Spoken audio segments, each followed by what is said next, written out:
Qual é a fórmula para enlouquecer o mundo? Desde quando ela vem sendo empregada? É sobre isso que a gente vai falar depois da vinheta.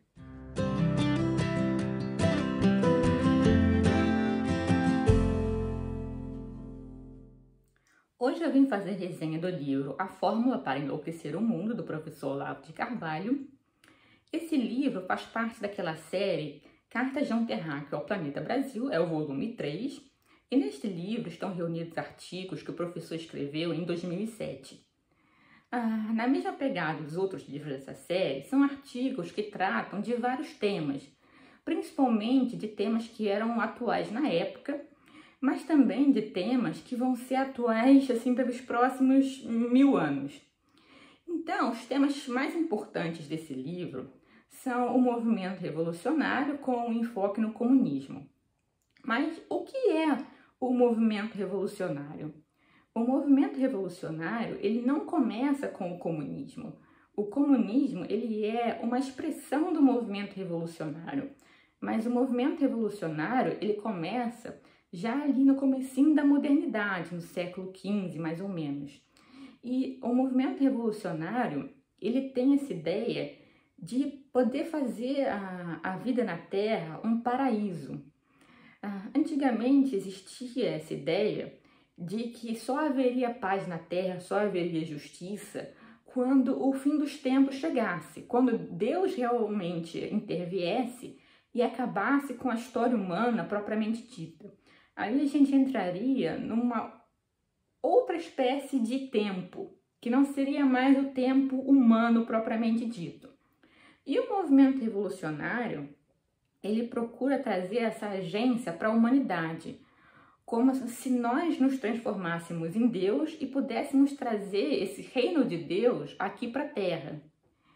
Então, em nome desse futuro glorioso, desse futuro de paz, de harmonia, de justiça, o movimento revolucionário, ele se arroga o direito de usar quaisquer meios. Ele não pode mais ser julgado pela moral vigente. O único critério de julgamento é esse futuro maravilhoso. Mas como esse futuro maravilhoso é hipotético, ninguém sabe realmente como ele vai ser, é impossível você julgar o movimento revolucionário e os próprios revolucionários. Então, eles ficam assim, acima do bem e do mal. Tudo passa a ser permitido na cabeça do revolucionário, evidentemente, para trazer esse futuro glorioso. Essa é a fórmula para enlouquecer o mundo. É que o comunismo, ele é uma expressão desse movimento revolucionário. Obviamente, a gente vai dedicar bastante tempo ao comunismo, porque é a expressão mais potente no movimento revolucionário nos dias de hoje, pelo menos na América Latina. Então, a gente tem que dar mais atenção a esse aspecto. Mas o comunismo, ele não é a única expressão do movimento revolucionário. E aqui a gente tem que falar também do comunismo. O comunismo, o movimento marxista hoje em dia, ele não tem mais como objetivo destruir a iniciativa privada, como era a ideia lá no começo do século XX. O movimento marxista, ele já percebeu, já lá com Lenin, que é impossível uma sociedade existir sem a iniciativa privada. Então, o que eles querem agora é fazer com que a iniciativa privada trabalhe para eles, é submeter a iniciativa privada aos ditames do comunismo. Então, o esquerdismo hoje em dia, ele se concentra em pautas culturais, como uma estratégia para conquistar a hegemonia e depois conquistar o poder. A gente viu que no Brasil, por exemplo, isso foi extremamente bem sucedido. E a direita, como o professor Olavo de Carvalho vai criticar, ela não percebe essa estratégia comunista. Então, muitas vezes, o empresariado, ele quer parasitar o Estado, ele quer ter vantagens que o Estado pode proporcionar para ele, então ele se alia a quem estiver ali, e a direita mais militante fala apenas de economia, sem perceber que o foco da esquerda mudou para essas questões culturais que a gente chama hoje em dia de identitarismo, desse tipo de coisa. Então, sem entender essa estratégia da esquerda, a direita perde sempre. E aqui é importante ressaltar que a direita ainda enxerga a esquerda simplesmente como uma ideologia política, mas o professor vai dizer pra gente que o esquerdismo ele não é simplesmente uma ideologia política como todas as outras. Ele é uma espécie de cultura, uma espécie de pseudo-religião. E como essas pessoas estão dominadas pela mentalidade revolucionária, eles acham que os fins, esse futuro glorioso, justificam o emprego de quaisquer meios. Então, eles não estão dispostos a se restringirem aos meios aprovados pela democracia.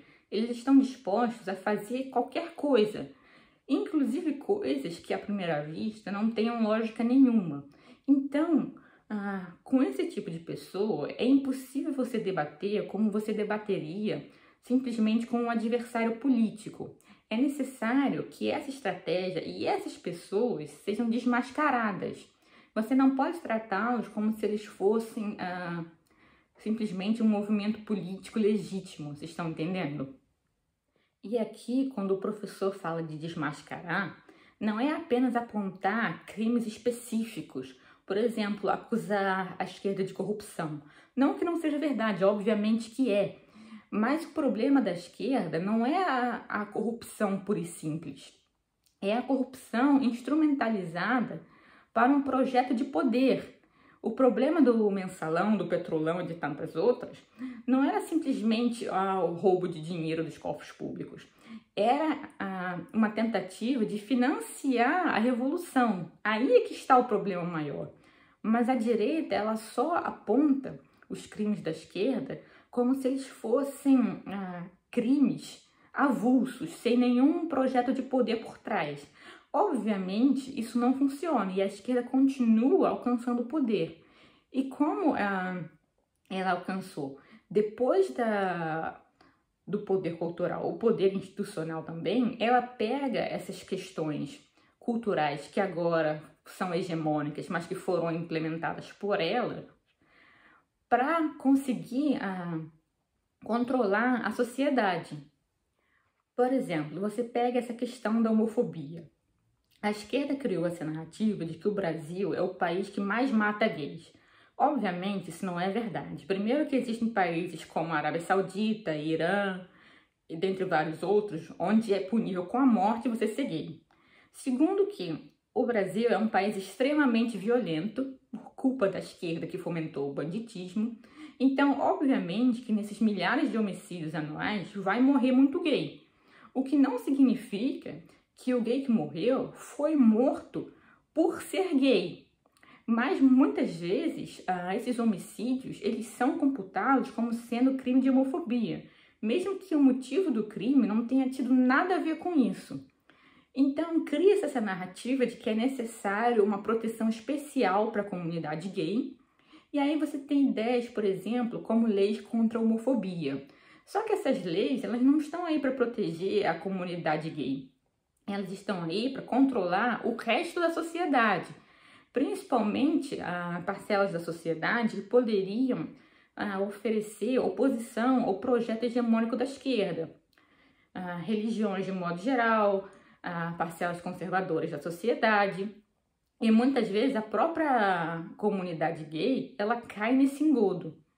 Então a esquerda ela não quer uma proteção dos direitos dos homossexuais, ela instrumentaliza a homossexualidade em movimento gay para conseguir um controle cultural que depois se transforma em um controle institucional. Essa estratégia de desmonte cultural é a principal estratégia da esquerda moderna, como pregou o Antônio Gramsci. Se você não sabe quem ele era ou o que ele pregava, tem vários livros aqui na playlist de livros falando sobre esse processo de guerra cultural. Então, recomendo que você dê uma olhada, porque são vários livros falando sobre isso, e assim você pode se aprofundar mais. O importante é que essa estratégia, como diz o professor Olavo de Carvalho, ela seja desmascarada, que a direita não fique apenas falando de economia, de livre mercado, até porque o professor vai dizer para a gente, repetidas vezes, que o livre mercado ele não simplesmente existe independentemente das condições culturais. Ele necessita da base sólida dos valores judaico-cristãos para ele poder existir. Então, é necessário defender essa cultura para que o capitalismo e o livre mercado eles possam resistir. Mas, infelizmente, o que a direita faz é exatamente o contrário. Por qualquer migalha que a esquerda dê, qualquer impulso em direção ao livre mercado, eles ignoram toda a militância cultural que, no fim, vai destruir o livre mercado. E, evidentemente, a esquerda ela só faz crescer. Então, para reverter esse estado de coisas, é necessário entender o que está acontecendo. Para isso, eu recomendo muito esse livro, A Fórmula para Enlouquecer o Mundo. Não é o único do professor Olavo de Carvalho aqui, já fiz resenha de vários. Pretendo trazer outros, conforme eu for tendo acesso e conseguir ler, certo? Mas isso é importante, por isso eu quis trazer o livro. Se você já leu, comenta aqui abaixo o que você achou. Se você conhece similares, comenta também. Não se esquece de se inscrever no canal, ativar o sininho e deixar o seu joinha, porque eu não posso esperar que a plataforma vá divulgar esse tipo de vídeo com esse tipo de conteúdo, então eu conto com vocês, certo? Eu agradeço a atenção e a gente vai se ver no próximo vídeo. Beijo, até a próxima.